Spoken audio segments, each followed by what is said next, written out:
selamat sore pemirsa. Apa kabar pemirsa TVR Parlemen dimanapun Anda berada? Berjumpa lagi dalam program TVR 17 bersama saya Diva Rizka. Tepat pukul 17 waktu Indonesia Barat, kami hadirkan kepada Anda sejumlah informasi paling baru dan menarik seputar kinerja dan kegiatan DPR RI yang telah disajikan oleh redaksi TVR Parlemen. Pemirsa TVR Parlemen, inilah TVR 17 selengkapnya.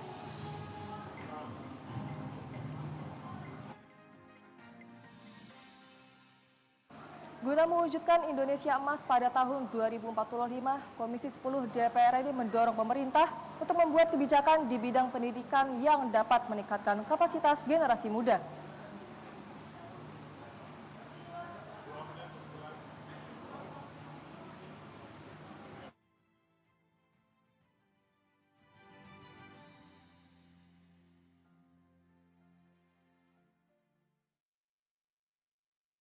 Badan Pusat Statistik memprediksi Indonesia mencapai puncak bonus demografi di tahun 2025 nanti. Untuk itu DPR RI mendorong pemerintah memanfaatkan momen ini semaksimal mungkin guna mewujudkan Indonesia Emas tahun 2045. Anggota Komisi 10 DPR RI Lestari Murdiat menjelaskan 69% penduduk Indonesia saat ini berusia 20 hingga 30 tahun atau memasuki usia produktif. Generasi inilah yang akan meneruskan perjuangan memajukan bangsa Indonesia. Sehingga pemerintah harus serius mempersiapkan mereka menjadi calon pemimpin melalui kebijakan-kebijakan yang dapat meningkatkan kapasitas generasi muda. Pendidikan merupakan kata kunci. Pendidikan bukan hanya sekedar pendidikan formal, tapi pendidikan juga yang mempersiapkan anak-anak ini menjadi sumber daya yang tangguh, yang memiliki kearifan lokal, yang memahami betul makna dan arti keberadaannya sebagai anak Indonesia, sebagai pemuda Indonesia yang setia kepada cita-cita kemerdekaan, paham betul mengenai ideologi kebangsaan kita, dan yang kita yakini sanggup menjaga Indonesia. Lestari Murdiat juga mengingatkan masifnya kemajuan teknologi sangat mempengaruhi pola hidup generasi muda saat ini. Pemerintah harus mengantisipasi hal tersebut dengan membekali generasi muda memanfaatkan teknologi secara tepat guna dan tepat sasaran. Ken dan Rifki, TVR Parlemen melaporkan.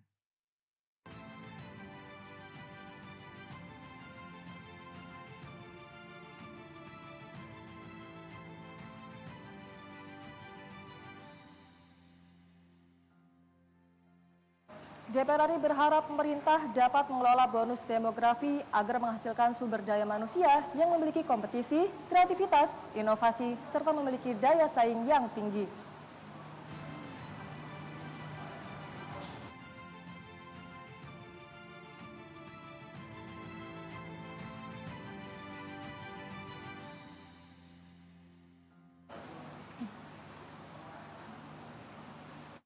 Indonesia segera memasuki puncak demografi pada tahun 2025 mendatang, di mana jumlah penduduk berusia produktif akan lebih banyak dibandingkan penduduk non-produktif. Anggota Komisi 3 DPR RI Didik Mukrianto menekankan, pemerintah harus mampu mengelola bonus demografi dengan baik. Pemerintah harus sadar sepenuhnya bahwa jangan hanya sekedar bonus demografi, tapi juga harus dipastikan quality demografinya begitu. Artinya apa? Jika ke depan ini generasi kita ini punya skill yang hebat, punya daya kompetisi yang kuat dan punya kreativitas dan inovasi yang berdaya saing. Di sisi lain, staf khusus Kementerian Olahraga dan Pemuda Alia Nurayu Laksono menyampaikan, Kemenpora terus berupaya meningkatkan kualitas SDM melalui organisasi dan komunitas. Jadi untuk menghadapi bonus demografi, aku rasa kita juga masih banyak harus mempersiapkan SDM anak-anak muda ya. Dari sektor pendidikan formal maupun informal. Menurut saya harus lebih banyak beasiswa dari bukan hanya Kemendikbud, tapi mungkin dari dinas-dinas lah, dari kementerian-kementerian lain. Karena banyak kementerian dan banyak lembaga instansi pemerintah yang memang offer berbagai macam program untuk meningkatkan SDM anak muda kan. Tim Liputan TVR Parlemen melaporkan.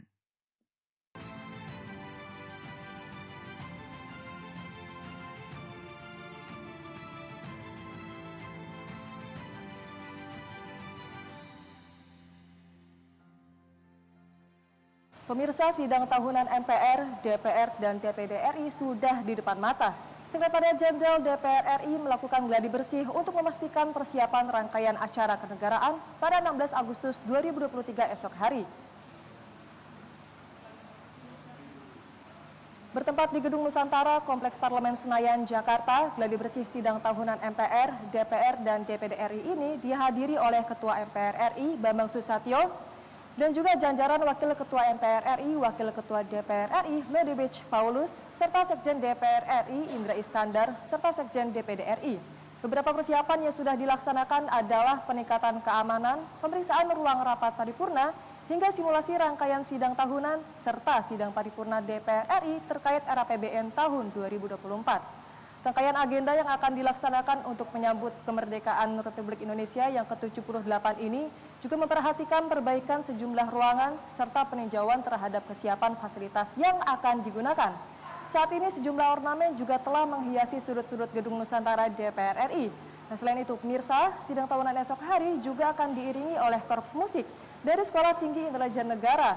DPD RI selaku tuan rumah tahun ini, penyelenggaraan juga akan memastikan kesiapan fasilitas pelayanan kesehatan selama berlangsungnya masa sidang tahunan demi kenyamanan para tamu undangan serta memastikan sidang tahunan MPR, DPR, dan DPD RI berjalan lancar dan juga kondusif. Mirsa, sidang AIPA mengesahkan sedikitnya 30 resolusi dari komisi-komisi di AIPA yang akan diadopsi untuk kepentingan kawasan Asia Tenggara. Informasinya akan kami hadirkan saat lagi. Untuk itu jangan kemana-mana, tetaplah di TVR 17.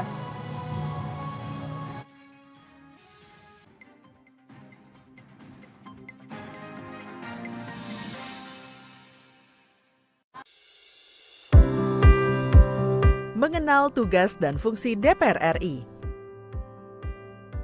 Dewan Perwakilan Rakyat atau DPR adalah lembaga negara yang mewakili aspirasi rakyat. Kehadiran DPR RI merupakan salah satu bukti bahwa Indonesia merupakan negara demokrasi. Sebagai salah satu lembaga perwakilan rakyat, apa saja tugas dan fungsi yang diemban DPR RI? Berdasarkan pasal 20A ayat 1 Undang-Undang Dasar 1945, DPR memiliki 3 fungsi, yakni fungsi legislasi, anggaran, dan pengawasan. Tugas dan wewenang DPR berbeda untuk setiap fungsinya.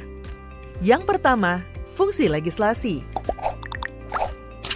Menyusun program legislasi nasional atau prolegnas, menyusun dan membahas rancangan undang-undang, menerima rancangan undang-undang yang diajukan oleh DPD, membahas rancangan undang-undang yang diusulkan oleh Presiden ataupun DPD, menetapkan undang-undang bersama dengan Presiden, menyetujui atau tidak menyetujui peraturan pemerintah pengganti undang-undang yang diajukan oleh Presiden untuk ditetapkan menjadi undang-undang.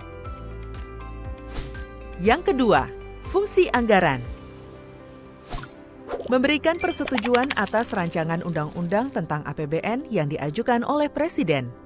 Memberikan persetujuan terhadap pemindahtanganan aset negara maupun terhadap perjanjian yang berdampak luas bagi kehidupan rakyat yang terkait dengan beban keuangan negara. Menindaklanjuti hasil pemeriksaan atas pengelolaan dan tanggung jawab keuangan negara yang disampaikan oleh BPK. Memperhatikan pertimbangan DPD atas rancangan undang-undang tentang APBN dan rancangan undang-undang terkait pajak, pendidikan, dan agama. Yang ketiga, fungsi pengawasan. Fungsi pengawasan, DPR bertugas melakukan pengawasan terhadap pelaksanaan Undang-Undang APBN dan kebijakan pemerintah, serta membahas dan menindaklanjuti hasil pengawasan yang disampaikan oleh DPD. Demikian penjelasan tentang tugas dan fungsi DPR menurut Undang-Undang. Informasi ini dipersembahkan oleh TV dan Radio Parlemen, Biro Pemberitaan Parlemen, dan Sekretariat Jenderal DPR RI.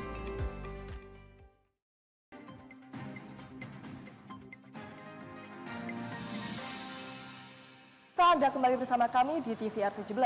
Ketua DPR RI sekaligus Presiden AIPA mempersilahkan ketua-ketua pertemuan Komisi AIPA ke-44 untuk mempresentasikan hasil rapat-rapat yang dilakukan selama sidang umum AIPA ke-44 berlangsung. Sidang paripurna AIPA dilanjutkan dengan agenda penandatanganan persetujuan Joint Communique dari masing-masing perwakilan negara anggota AIPA yang hadir. Estafet bendera AIPA sebagai tanda penyerahan keketuaan AIPA dari Indonesia kepada Laos diiringi harapan agar Laos meneruskan perjuangan Indonesia dalam menyukseskan sidang umum AIPA berikutnya. Untuk mengetahui informasi selengkapnya, mari kita simak laporan mendalam yang telah dihimpun oleh tim redaksi TVR Parlemen dalam segmen editorial Parlemen berikut ini.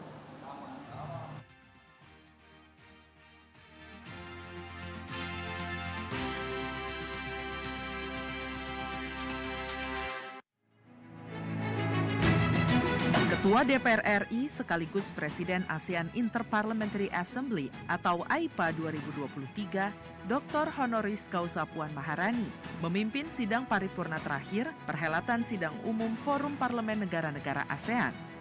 Agenda sidang yaitu mengesahkan sedikitnya 30 resolusi dari komisi-komisi di AIPA yang akan diadopsi untuk kepentingan kawasan Asia Tenggara. Sidang paripurna kedua merupakan rangkaian sidang umum AIPA ke-44 yang digelar di Fairmont Hotel Jakarta tanggal 5 Agustus lalu.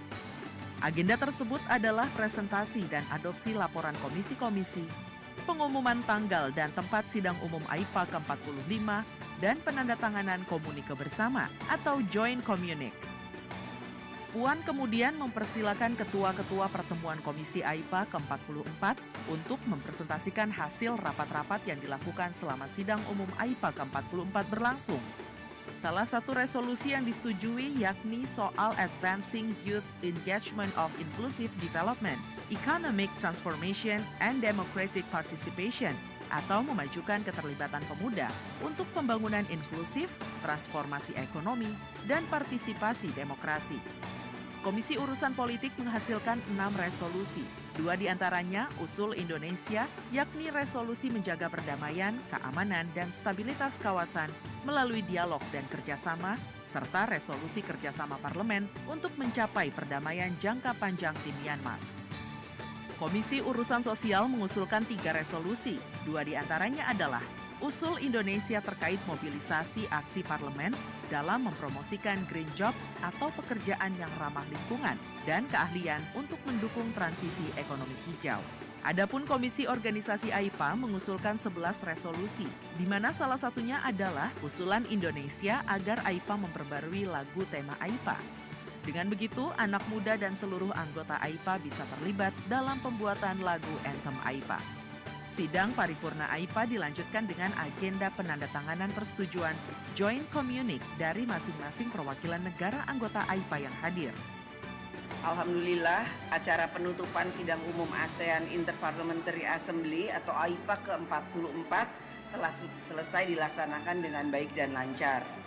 Secara keseluruhan, sidang komisi telah menghasilkan 30 resolusi sebagai bentuk kesepakatan parlemen negara-negara AIPA dalam menyikapi berbagai persoalan kawasan dan isu regional.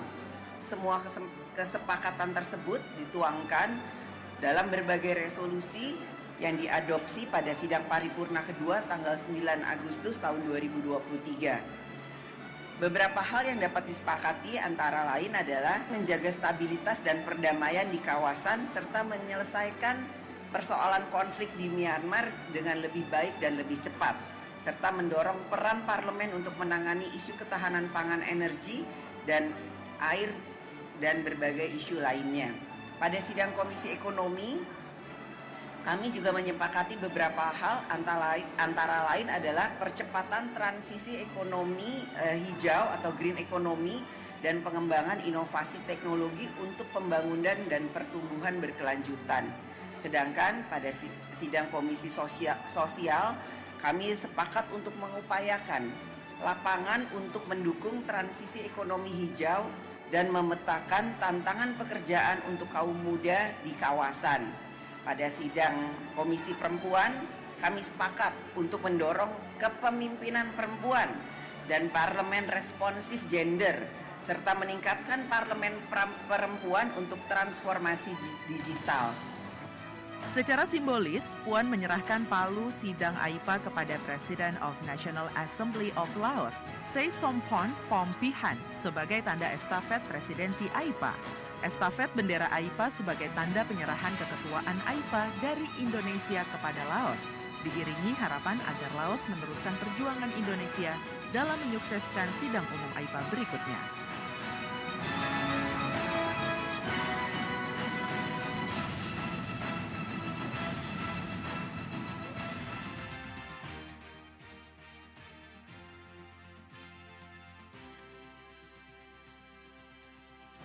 Pemirsa, sejumlah pimpinan MPR, DPR, dan DPD RI meninjau persiapan sidang tahunan MPR RI, sidang bersama DPR RI dan juga DPD RI, yang akan dilaksanakan pada tanggal 16 Agustus 2023 esok hari. Saksikan informasi selengkapnya, untuk itu jangan kemana-mana, tetaplah bersama kami di TVR 17.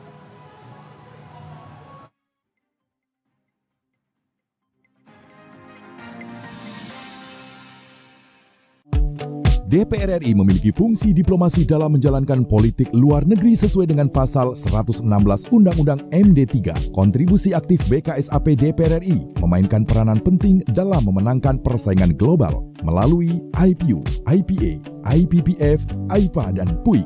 BKSAP memiliki komitmen yang tinggi dalam krisis kemanusiaan dunia. Fungsi diplomasi dijalankan untuk mendukung upaya pemerintah dalam melaksanakan politik luar negeri.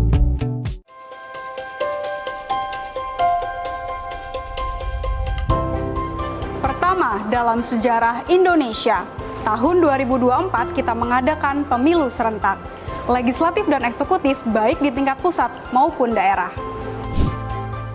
Catat waktunya, Rabu 14 Februari 2024. Untuk pemilihan legislatif, Anda akan memilih anggota DPD, anggota DPR, anggota DPRD Provinsi, dan anggota DPRD Kabupaten atau Kota. Selain pemilu legislatif, Anda juga akan memilih presiden dan wakil presiden loh pemirsa. Di bulan November, tepatnya Rabu 27 November 2024, juga akan diadakan pemilihan kepala daerah atau pilkada serentak.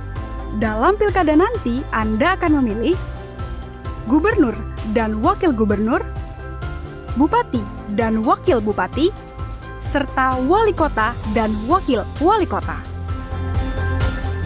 Nah, pemirsa sudah tahu kan waktunya?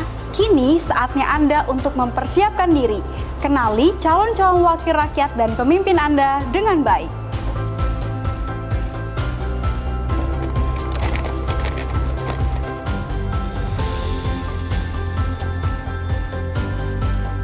Jangan sampai kesempatan untuk memilih calon wakil rakyat dan pemimpin Anda terlewat begitu saja. Ayo ramaikan pesta demokrasi pemilu 2024 dengan meriah. Demi masa depan bangsa Indonesia.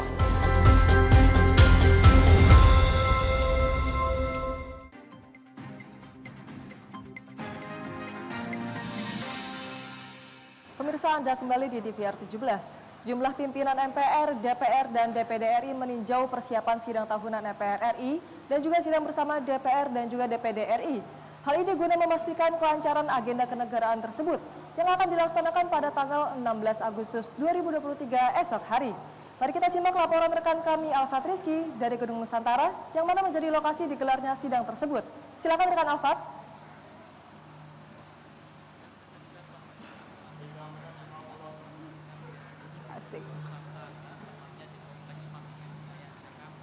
Di mana pemirsa seperti yang diketahui pada tanggal 16 Agustus tahun 2023 besok ini akan diadakan sidang tahunan MPR RI, sidang bersama DPR RI dan DPD RI, dan juga sidang paripurna DPR RI yang pertama, dan di mana di situ juga akan ada pidato kenegaraan dari Bapak Presiden Joko Widodo. Dan pemirsa, saya akan mengajak Anda sedikit untuk melihat terkait dengan gladi bersih yang akan sebagai persiapan dari adanya sidang tahunan pada 16 Agustus besok. Pemirsa, dapat Anda saksikan di sebelah kanan saya, ini sudah atau masih berlangsung proses gladi bersih untuk mempersiapkan dari acara sidang tahunan besok, di mana pemirsa dapat saya informasikan ini masing-masing yang ada di gladi bersih ini menggunakan peraga atau beberapa orang yang mewakili, dan pemirsa dapat Anda saksikan ini saat ini sedang gladi terkait dengan menyanyikan lagu kebangsaan Indonesia Raya yang diiringi oleh paduan suara dan korps musik dari STIN atau Sekolah Tinggi Intelijen Negara. Dapat Anda saksikan pemirsa di atas saya. Ini merupakan regu dari korps musik dan paduan suara dari STIN pemirsa. Ini yang akan nantinya mengiringi dari beberapa lagu kebangsaan yang akan diputar di sidang tahunan 16 Agustus pemirsa. Pemirsa dapat Anda saksikan juga di sebelah kiri saya. Ini adalah di mana para tamu undangan dari acara besok akan duduk di balkon sebelah kiri dan juga balkon sebelah kanan pemirsa. Dan pemirsa untuk menteri dari kabinet Presiden Jokowi juga akan turut hadir dan akan menempati tempat duduk di sebelah mimbar utama pemirsa.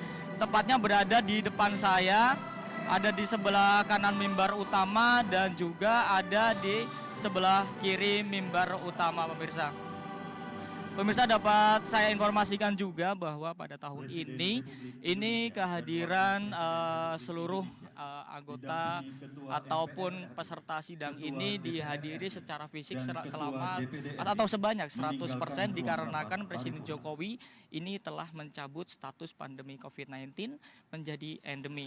Dan tentu ini akan berlangsung meriah pemirsa karena akan dihadiri sebanyak 1.200 tamu undangan yang terdiri dari pimpinan lembaga negara, para menteri kabinet, lembaga pemerintah non-kementerian, kemudian ada duta besar, raja-raja Nusantara, kemudian ada 50 teladan di dalam sidang dan juga ada 550 peserta teladan masyarakat pilihan dan berprestasi dari seluruh Indonesia. Dan akan hadir pula pemirsa para tamu istimewa yakni mantan presiden dan wakil presiden Republik Indonesia. Lalu pemirsa simak keseruannya dan simak sidangnya pada tanggal 16 Agustus pada hari Rabu besok pemirsa. Tentunya Anda dapat menyaksikannya di YouTube ataupun platform media sosial di TVR Parlemen yang akan ditayangkan secara langsung. Pemirsa, sekian laporan saya Alfat Rizky, kembali ke studio.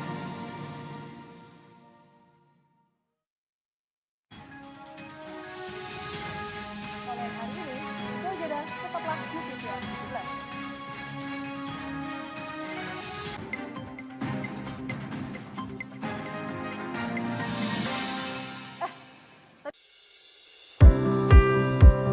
Mengenal tugas dan fungsi DPR RI. Dewan Perwakilan Rakyat atau DPR adalah lembaga negara yang mewakili aspirasi rakyat. Kehadiran DPR RI merupakan salah satu bukti bahwa Indonesia merupakan negara demokrasi. Sebagai salah satu lembaga perwakilan rakyat, apa saja tugas dan fungsi yang diemban DPR RI? Berdasarkan pasal 20A ayat 1 Undang-Undang Dasar 1945, DPR memiliki 3 fungsi, yakni fungsi legislasi, anggaran, dan pengawasan. Tugas dan wewenang DPR berbeda untuk setiap fungsinya. Yang pertama, fungsi legislasi. Menyusun program legislasi nasional atau prolegnas, menyusun dan membahas rancangan undang-undang, menerima rancangan undang-undang yang diajukan oleh DPD, membahas rancangan undang-undang yang diusulkan oleh Presiden ataupun DPD, menetapkan undang-undang bersama dengan Presiden, menyetujui atau tidak menyetujui peraturan pemerintah pengganti undang-undang yang diajukan oleh Presiden untuk ditetapkan menjadi undang-undang. Yang kedua, fungsi anggaran. Memberikan persetujuan atas rancangan undang-undang tentang APBN yang diajukan oleh Presiden. Memberikan persetujuan terhadap pemindahntanganan aset negara maupun terhadap perjanjian yang berdampak luas bagi kehidupan rakyat yang terkait dengan beban keuangan negara. Menindaklanjuti hasil pemeriksaan atas pengelolaan dan tanggung jawab keuangan negara yang disampaikan oleh BPK. Memperhatikan pertimbangan DPD atas rancangan undang-undang tentang APBN dan rancangan undang-undang terkait pajak, pendidikan, dan agama. Yang ketiga, fungsi pengawasan. Fungsi pengawasan, DPR bertugas melakukan pengawasan terhadap pelaksanaan Undang-Undang APBN dan kebijakan pemerintah, serta membahas dan menindaklanjuti hasil pengawasan yang disampaikan oleh DPD. Demikian penjelasan tentang tugas dan fungsi DPR menurut Undang-Undang. Informasi ini dipersembahkan oleh TV dan Radio Parlemen, Biro Pemberitaan Parlemen, dan Sekretariat Jenderal DPR RI.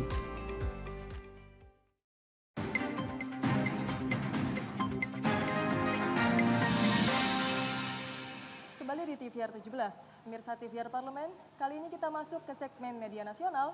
Mari kita simak isu apa saja yang menjadi sorotan media serta tanggapan dari sejumlah anggota Dewan. Berikut ini.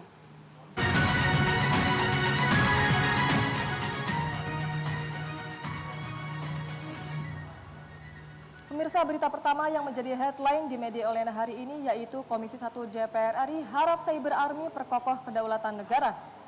Anggota Komisi 1 DPR RI, Al-Muzamil Yusuf, berharap adanya pembentukan Angkatan Cyber guna melengkapi 3 matra TNI sebagai alat negara yang dapat memperkokoh kedaulatan dan demokrasi. Menurut dia, istilah Cyber Army di beberapa negara memang sudah tak asing lagi di tengah perkembangan era digital saat ini, sebab dampak dari serangan cyber memiliki konsekuensi yang sama beratnya dengan serangan militer. Oleh karena itu, dia menilai penting bagi Indonesia untuk mempersiapkan angkatan cyber yang handal sebagai langkah antisipatif untuk merespons serangan cyber dan menjaga stabilitas nasional. Dia pun berharap angkatan cyber digunakan bukan untuk menghadapi rakyatnya sendiri, melainkan untuk melindungi negara dari ancaman asing. Al-Muzamil juga menambahkan bahwa usulan pembentukan angkatan cyber tersebut seharusnya disertai dengan pengaturan yang lebih jelas dan transparan dalam hal penggunaan serta tindakan yang diambil oleh Angkatan Cyber. Hal tersebut untuk memastikan bahwa penggunaan teknologi cyber berjalan sesuai dengan prinsip-prinsip demokrasi maupun juga hak asasi manusia atau HAM. Baik pemirsa, kita beralih ke berita selanjutnya yang juga menjadi headline di media online hari ini, yaitu resmikan Jengki Bersih Hati di Manado. Puan mengatakan bahwa pasar merupakan wujud nyata ekonomi rakyat. Pemirsa, bisa Anda lihat di layar kaca Anda, Ketua DPR RI Dr. Honoris Causa Puan Maharani meresmikan revitalisasi Pasar Jengki Bersih Hati dalam kunjungan kerja ke Manado, Sulawesi Utara. Ia mengatakan pasar di Indonesia harus menjadi tempat yang nyaman, aman, dan membanggakan. Puan pun mengapresiasi jajaran pemerintah Kota Manado yang memiliki program kerja untuk merevitalisasi pasar tradisional.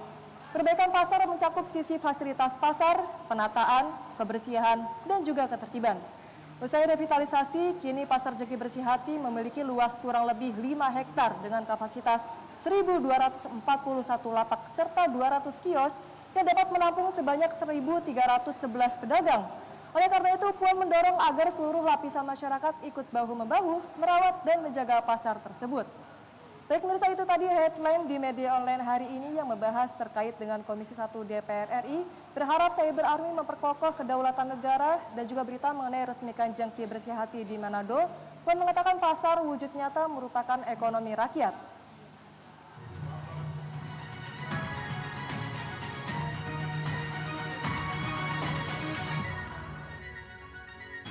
Teman-teman, segmen media online tadi sekaligus menutup program TVR 17 edisi sore hari ini. Saya Di Fariska beserta seluruh kru TVR Parlemen yang bertugas mengucapkan terima kasih dan undur diri dari hadapan Anda. TVR Parlemen, referensi Indonesia.